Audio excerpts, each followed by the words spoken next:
Hi, I'm Alex Howard, and welcome to this week's episode of In Therapy, where we follow real-life people on their therapeutic journeys. And in this week's episode, we're exploring the question, what if I'm already enough as I am?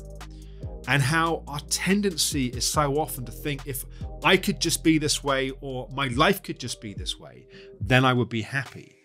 But in reality, happiness is about the relationship that we have to the life that we already have. If you haven't already, please like, subscribe, click the bell icon to be notified as new episodes are released, and do follow my Instagram at Alex Howard Therapy for daily inspiration and support. This week, we catch up with Beverly, who's at a crossroads in her life. She knows she needs to make some big changes, but doesn't know what to do. Last time Beverly was grappling with the decision of whether or not to move back up north. I explained that not knowing is okay, and that true knowing doesn't just come from our mind, it also comes from our hearts.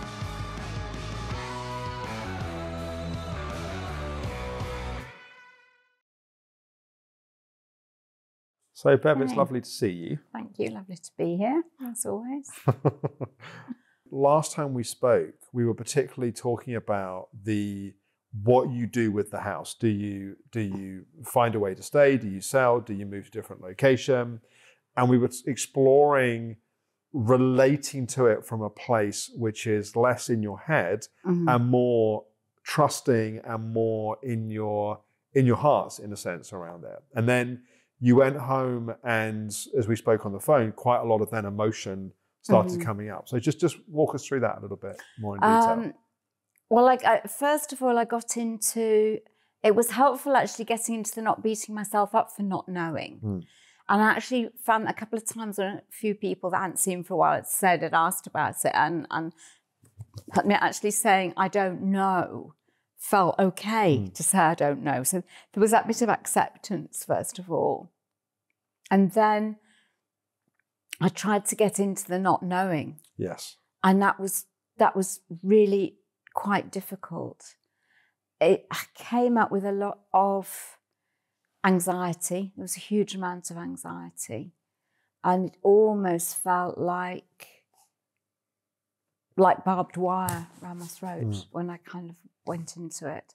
And kind of looking at the significance of that, it was a bit like, well, what's barbed wire for? It's for keeping you safe almost, or keeping you, stuck in another way. Yeah. But here, so, you can't get out, nobody can get in. Yeah. So I did quite a bit of work on that, and that was really stuck because I just couldn't cry for a while on that. And then when I did, as I say, I got this release with it. Yes. And there was a lot of sadness around it as well. Yeah. And when the first day or so after being here last time, I remember you mentioned to me when we spoke that you had started being more proactive in terms of, so how did that, talk me through that, and did that continue? Yes, right, okay, well, yes. And I think I've made a decision. Oh, wow. Okay. One, I never wanted to leave Yorkshire, but as we've discussed, it was necessary. Yeah. And I always promised myself, and probably promised little Beverly, that we'd go back one day. We're always going to go back. And I think there was a need to go back because I felt I could only heal by going back. Okay. And looking at the 0 to 7, me, 7 to 14, and the 14, looking at all of those bits of me, that I could only heal all those bits by going back. And I don't really know why. Yeah. But I think it's something to do with the fact that I've never felt I've fitted in. So I've never felt that I've fitted in down here. It's almost a bit of inverted snobbery. I'm a northerner, I'm not a southerner, and northerners are more friendly than southerners, and all these beliefs. But chances are, because it's in here that I don't fit in, I won't fit in probably if I go back up there again. Well, the problem is everywhere you go, there you are. Yeah. So, yes. And in a sense, the place you'd be going back to, you're not actually going back to because your parents aren't there and it isn't the place that you grew up. It's actually a different place now. Yeah, and in fact, I'm not actually even going. In fact, because I don't know anybody in West Yorkshire anymore, which is where I was brought up. I'd be going to where my niece is in East Yorkshire, Right. so that I do know somebody at least. East Yorkshire is very different from West Yorkshire. Well, I think also when you start afresh somewhere, it always takes longer than people often think to build depth of friendship, because depth of friendship's built by going through shared experience together. And until you've spent enough time to have enough shared experience, you don't tend to build that type of depth of friendship. I mean, that's true. And I mean, I have people that I've known in Maiden, because I've lived there 40 years. Yeah. You know, I've lived there vast majority of my life. But I've always felt that I didn't fit in. But I think what I've got to sort of try and accept is that is me. Yeah. It's nothing to do with That's not about the location. That's about your relationship to the location. Yes. My relationship to the outside world, really, which is so messed up. It's scary. Yeah. So do you feel like you've made the decision, or do you feel like you're in the process of making a decision, or you're unclear? Like, where do you think you are on that decision? I think I'm in the process of making the decision. But it's tipping towards staying where I am. Yeah.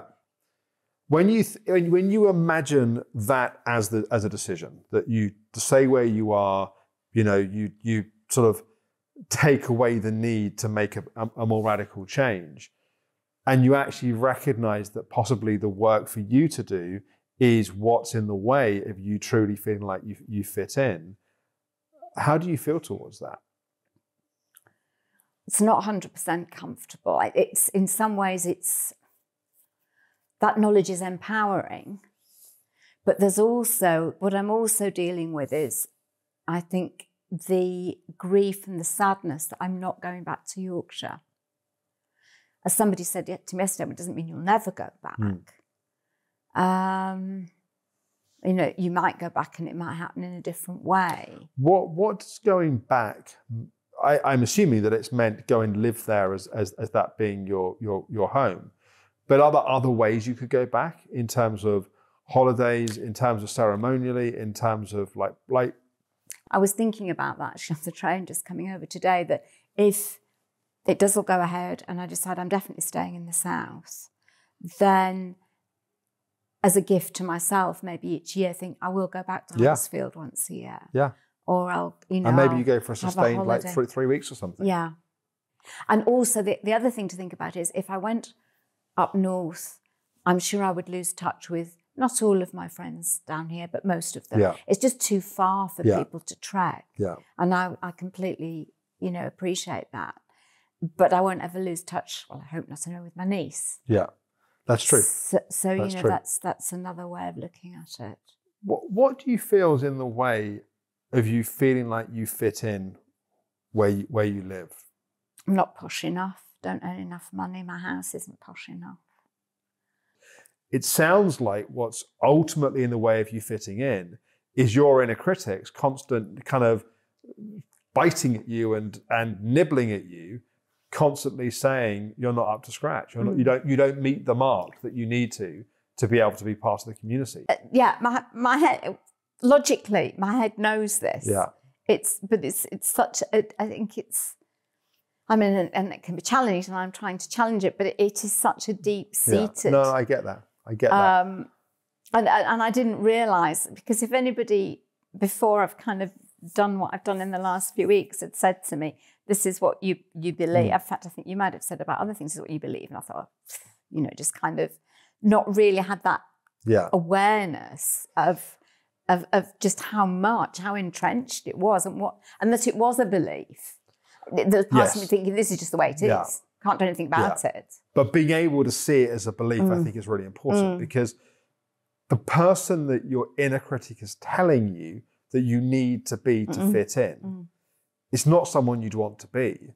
And I'm not sure you'd want to be in a group of people that share those values anyway. No, I wouldn't. And that is, and also if I was like that, that's being my idealized self. Correct. It's not being me either. So, yeah. And it's an impossible burden because however much you become, it's never going to be, if you think about how your mum was, it wasn't like if you behaved in all the ways she wanted you to, she then said, oh, Bev, you're doing so brilliantly well. It's like, it was never going to be enough anyway. And the same is true here, that if your sense of belonging, your sense of fitting in is tied to all of this stuff, you're a bit buggered. I think is the word that comes to mind. You are. I am. Yes. So it sounds like part of it is really defending against that inner critic.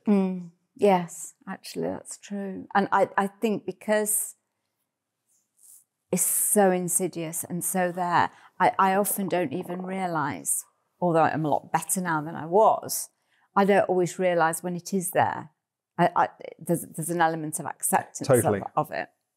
Yeah, what you're used to is the feeling that you don't fit in. And what's important here is getting enough skill at catching the inner critic telling you all of these things. Your kitchen's not nice enough. Oh my God, if they saw you hadn't got an extension, and oh my God, the state of your garden, and it's like you haven't been skiing 5 times this year. Like, whatever it is that's that story. Yeah. If you can see it, you don't have to be it. If you can see that pattern happening, that in of itself is going to give you some space from it. Yes. Yeah. Yeah. And I think that is just, well, I know that's just what's really important, just doing that on a daily basis, really. In a sense, if you're realizing that you're feeling that you don't fit in is not actually based in reality, it's based in your internalized reality, and you make the decision that you're going to actually stay where you are, the potential is enormous because actually you can start to feel at home. I can actually remember, this is a friend I don't see very much anymore, but at one time talking about going back home to Yorkshire and them saying, but this is your home. And I had a real nice warm feeling when they said it. And I thought, but yes, that's lovely that they think that, but it's not right. Yeah.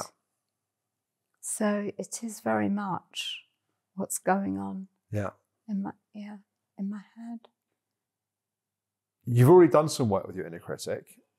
I think you have the tools and the strategies to work with, but I think it's really actively applying them to this. Yes, and going, it's doing more. I'm not going to stand for my inner critic telling me that I don't fit in, or I'm not likable, or people might be thinking, a lot of it I think is also kind of projecting onto others what you think, what your inner critic is telling you they're thinking about you. Yes, yeah. And that's something you can absolutely work with and stop. Yeah. Yeah. Yeah, because there's 2 techniques, isn't there? So I can try both. Yeah, exactly. Because it also, to come back to the fundamental question of where we started at the beginning of our sessions together, of what do you want, and knowing what you want. It's like part of what I'm hearing is you want a sense of belonging, a sense of fitting in, a sense of community. And the way that you've approached that historically has repelled that. It's pushed it away rather than invited it in. Yeah, I think that's probably true. And again, looking at the confirmation bias, that there has been that from few. I don't have many friends up north, but a couple of friends up north have said, "Oh yeah, well, you'll always feel like that down there because it's so unfriendly. You need, it's suburbia. You need to come back up here." And I guess that's kind of emphasised that fact. But obviously, I don't know until I go. And given how I'm feeling with myself, it probably wouldn't be any different. Well, if your strategy is that how much you're going to fit in and be liked is tied to the kitchen, the bathrooms, and the extension, it's not completely. No, I know. I know I'm exaggerating, but at least if you're in a critic, it's tied to that, which means the same patterns are probably going to continue. You're not going to invite people around. When people come around, you're going to be worried what they're going to think about you. They're going to judge you by the state of your possessions and your home and your environment. And that's not helpful. Yeah. As opposed to practicing being, in the moment, being present, being open-hearted, and not buying into those narratives and stories. Yes. Yeah. What do you think about that? I think you're right. I can't say it doesn't feel easy. Yeah. I'd be lying if I said it was.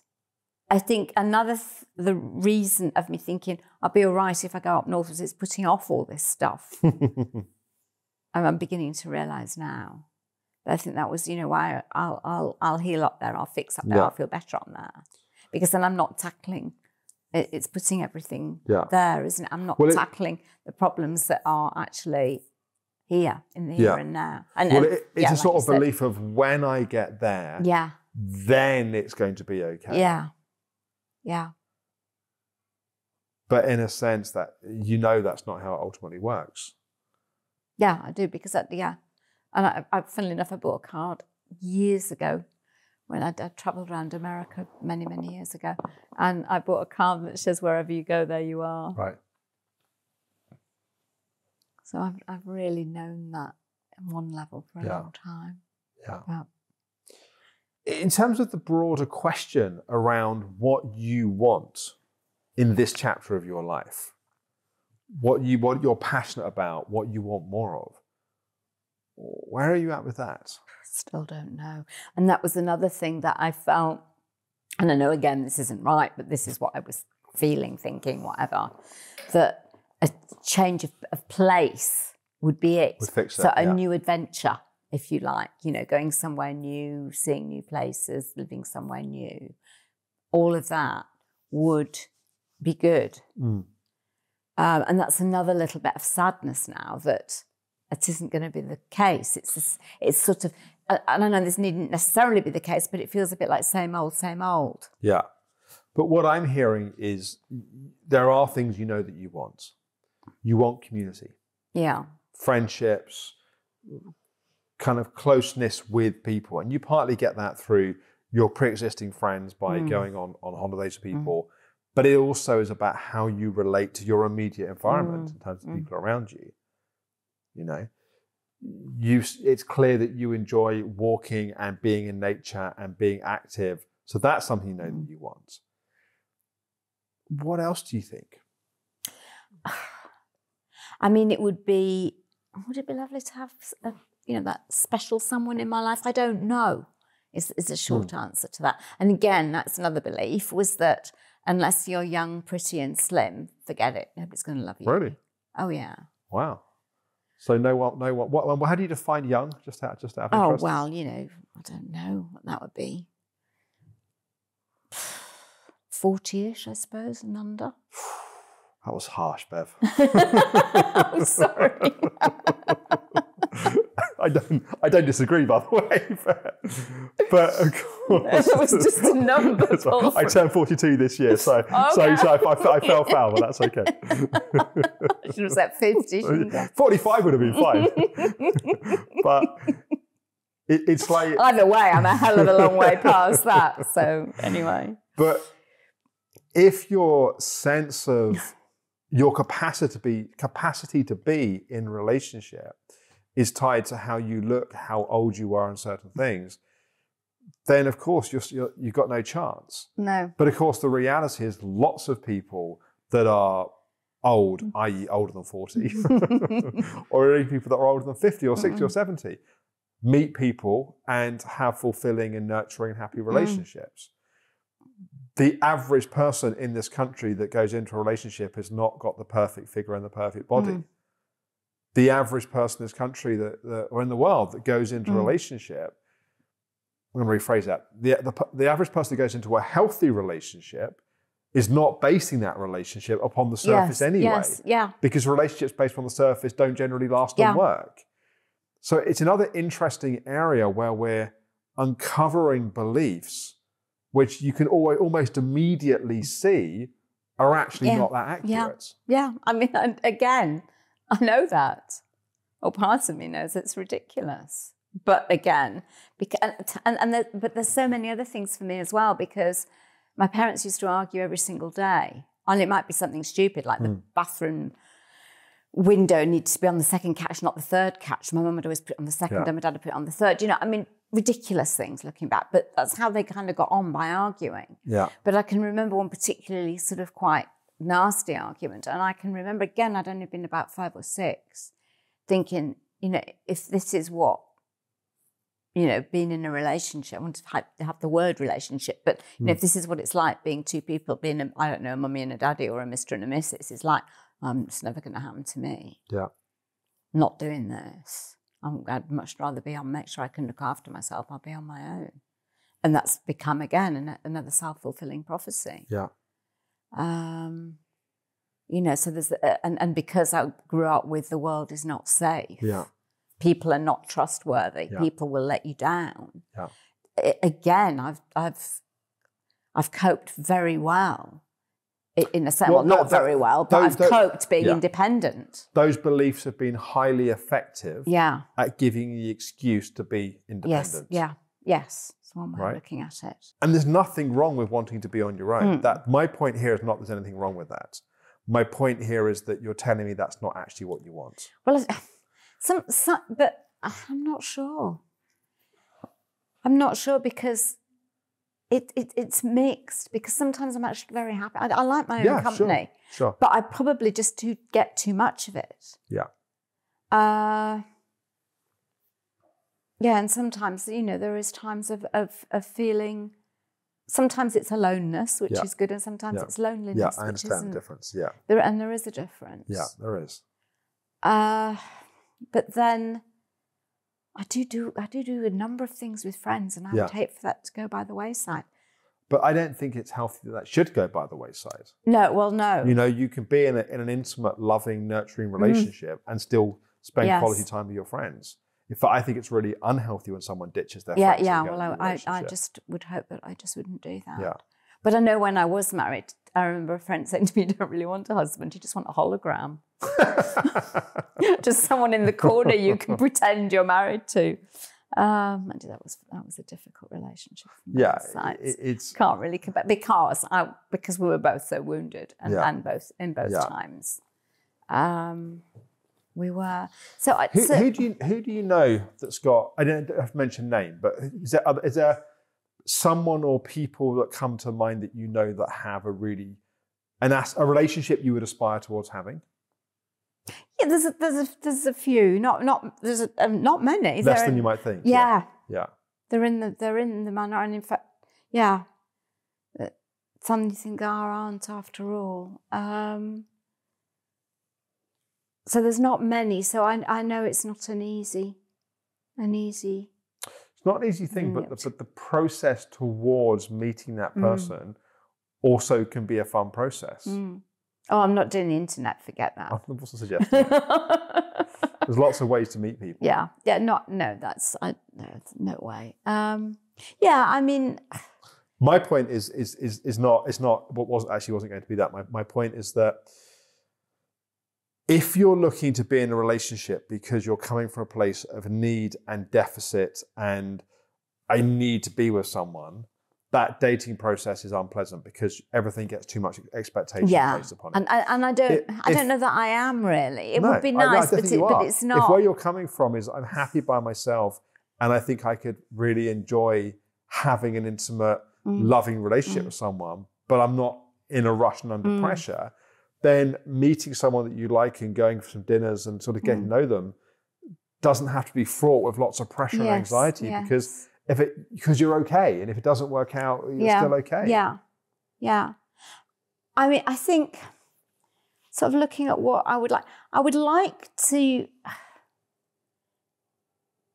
but I don't know if that's coming from my helper pattern. I was going to say I would like to feel I could do something, I don't know, be voluntary or trained to do something that I would enjoy doing, since dentistry, I just, as I said, I love my patients, but I did not enjoy it. So there's that element, that part of me would like to do that. To find something like that, potentially. The other part of me, if it was in my dreams, would just like to have enough money to keep on going on holiday, do my walking, get the house done up, and just live my life. Right. And not not feel it needs to be, what's the word I'm looking for, worthy. Yeah. I also don't think it has to be a little bit like the fitting in at home. Mm-hmm. I don't think it necessarily has to be as something as fundamental as starting a whole new career or going down a whole new life relationship. Mm. It's not necessarily what we do, it's the way that we do what we do. Okay. What I mean by that is it's not where you live, it's how you relate to where you live. It's not what you do in terms of finding a new passion, hobby, or go on holiday the whole time. It's how you feel in relationship to your life. And if you are being more gentle with yourself and you're allowing your feelings and your emotions to be more there,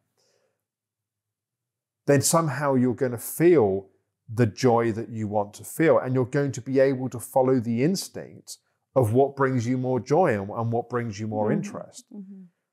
The reason why it's been difficult to do that is historically you've been so caught in what your idealized self should be because that's what your mother taught you to do, to what your inner critic has to say, whether you're succeeding at that or not succeeding at that you're caught up in all of that as opposed to actually being present and in the moment in your life.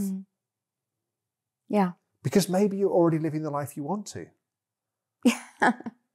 You're just not letting yourself fully feel it. Yeah. Yeah, that I'm looking for something else all the time, or it should be different, or it should be like this, or it should be like the next door neighbours. No, I don't mean that. But yes, rather than, and it's accepting what's there, isn't it? Being grateful maybe for the what's issue there. is not that there's some great new life direction that you can't find. Okay.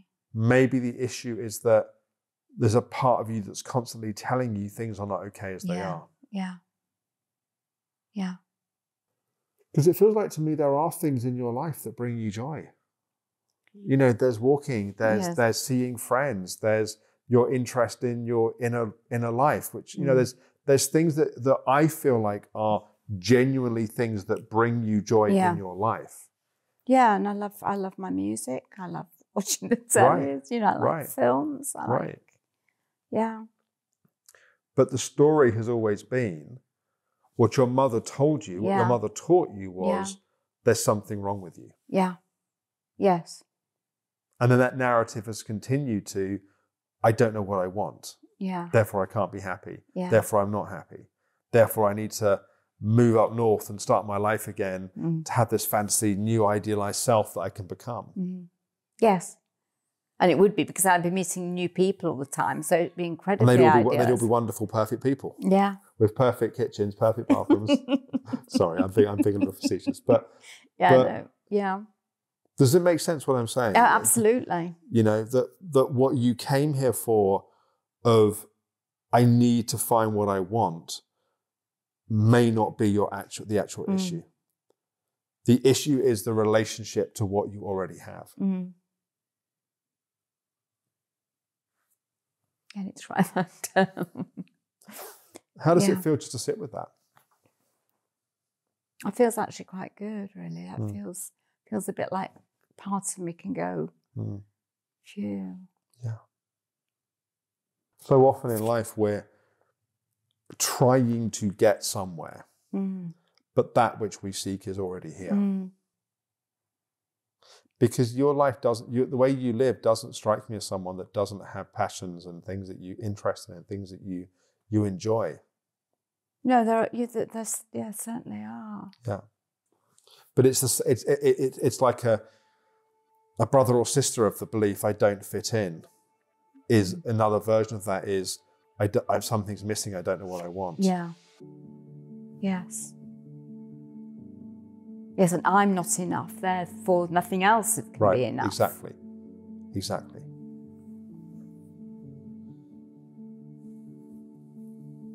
What if I am enough? That is... holy cow. Yeah, I know. That is really scary. Well, it's scary. And the inner critic's having a right go at that. What, you? Yeah, it's already instantly. You of all people might be enough. If you are enough, what would that mean for your life? I've got a load of money that I'd have to fix the house with. Oh, yeah, sounds bloody awful to me. And God forbid you might even enjoy the process.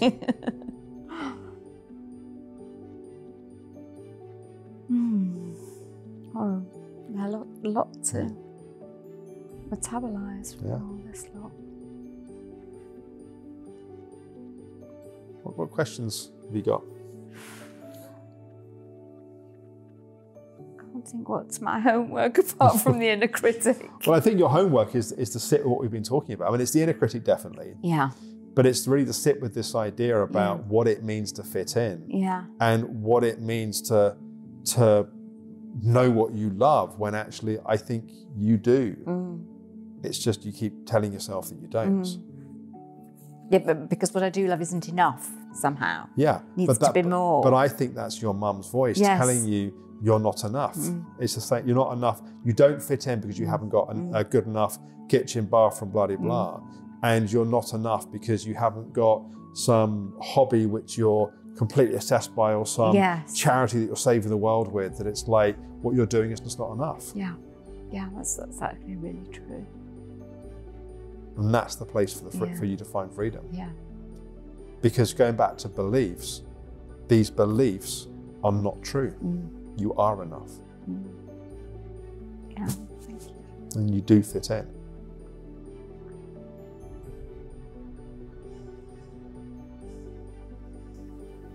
Thank you. Welcome. I hope you found this week's episode helpful. I think what Bev is working with is such a common challenge, that we think if we can change the circumstances, the environment, we can go somewhere else, then we'll be happy. The challenge is everywhere we go, there we are. And the core issues that we have ultimately are the place we need to work for our lives to feel different. Also, the tendency we all can have is to focus on the things that we don't have, the things that other people have, and to forget how much we have to be grateful for in our lives. And that's not to say we shouldn't have the aspirations and the wishes to change things in our lives, but it's so much more effective to do so from a place of presence, from a place of calmness, from a place ultimately of gratitude and appreciation. So I'm curious as to what your story is of how you believe your life needs to be for you to be happy. What needs to be different? What needs to change? What do you find yourself fixating on and focusing on? Because if you can see it, you don't have to be it. If we can have the awareness that that's the story we're telling ourselves, that can help us become more present, more grateful to the way our life already is. I'd love to hear your reflections from that in the comments below the video. In next week's episode, we're going to be catching up with David. The beady-eyed amongst you might have been expecting David this week, but we'll be catching up with David in next week's episode.